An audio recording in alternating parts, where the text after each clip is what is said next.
Well, so unlike the rest of America, I'm a little excited about the oil prices going up. We're starting to make a little bit more money, Yeah, I but bet gas you are. prices, unfortunately, are rising too. I don't think people are stoked about that. Yeah, you know, it's one of these things where people are always like, they love to brag about the gas price being low as if the president did it, Right. you know, but you're in the oil business, so why don't you tell us how gas prices actually come to be? Well, to be transparent, I'm in the oil business about as little as somebody can possibly be in the oil But you know business. about So, it. like, I know some. I grew up in that. I've worked in the field since I was, a teenager. But I'm not an expert by any means, and there's people who will know a lot more than me. But oil prices are about half of the gas price. Basically, they account for about half of the cost of goods of a gallon of gas. So whenever we see oil prices spike, we see gas prices go up. And oil prices have been a little bit low the last few years, about 50, 60 bucks a barrel. Now they just jumped to almost to 80 bucks today. I think it closed at just below 80, about 79 or something like that. So like the first factor I would think would be literally supply and demand. Yeah, that's 100%. Right. So, and oil is traded like it's a future, right? So they basically buy, in the commodities market. they're buying future production, right? And as I understand it, when COVID happened, and we were driving a lot less, oil got down to a point where the people who were buying these futures had to pay for the storage. Right.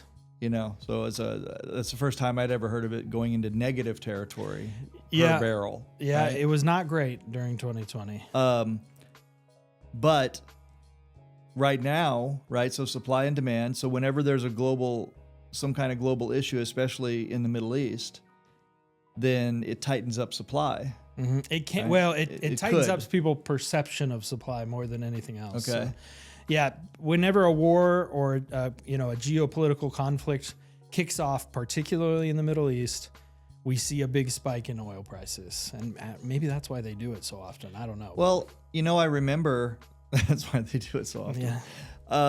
Well, I remember back like in the first Gulf War, they were basically, burning the oil fields, right? Trying to set them all on fire as a distraction. And Yep.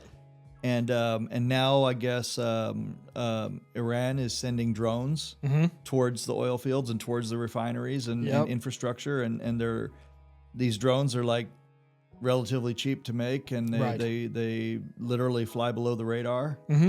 And apparently we are doing not much to protect those assets.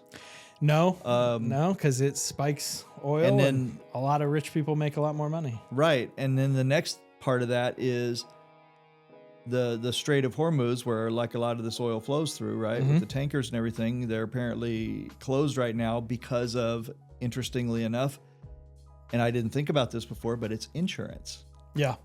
Right, so the insurance prices are going way up, and they won't insure ships going through that area. So now they're like repricing that, and then if they'll pay for it. But then the question is, if I understood it correctly, like the U.S. Navy can't even protect the ships going through there because it's like I don't know. narrow to maneuver. I don't know the something. rules on that, or like if there's some type of like reasoning why they can't. But yeah, they're saying they can't protect. But all them. of that, yeah. So it's not only whether it's physical supply and demand, but it's also, like you said, the perception, right? It's a lot of the perception, yeah. Like we have a lot of oil in reserve, and we have a lot of oil. We have a lot of oil in America, to be honest with you, and we have several huge fields or that we can drill today and get away from as much foreign oil as we want, but a lot of them are protected. So like there's the big one in Alaska. They are not allowing them to drill because that's where the caribou walk once a year. So correct me if I'm wrong though, but isn't it that a lot of the oil that is produced in the United States that's brought up is not oil that we actually use for gasoline? Some of it is not what we use for gasoline. It's used in everything. You use it in plastics and all right. that No, stuff. I know that. I was Petroleum just products in thinking general, like because people think of, I think the thing that people think of most when they think of oil is what gets refined into gas so they can get it at the pump. right. But there is a lot of oil here that is produced into gasoline. Oh, okay. And a lot of that oil that's still in fields. There's some off the Atlantic coast that it's hard to drill because of OSHA and EPA regulations. And then there's a ton up in Alaska that's impossible to drill because of the regulations. And so we really rely on a lot of foreign oil for our But don't we have currently the highest oil production we've ever had? Well, yeah, we do. And I think it's going to be even bigger after this Venezuela deal. I don't know how that's going to shake out. Yeah, they've got a ton of oil. Didn't we just take over Venezuela's oil? Yeah, we'll have to see how that all shakes out. But the real kicker on oil is that we as Oklahoma, the state, and we as our small independent producers and the big producers, we need it to stay between 70 and 80 bucks a barrel. That's where it just needs to stay. If it stays between 70 and 80, it gives the companies enough profit to drill more, to explore more, to keep hiring people, to keep everybody employed, and to make everybody enough money. It does not need to be $120 a barrel, which it may be going to now.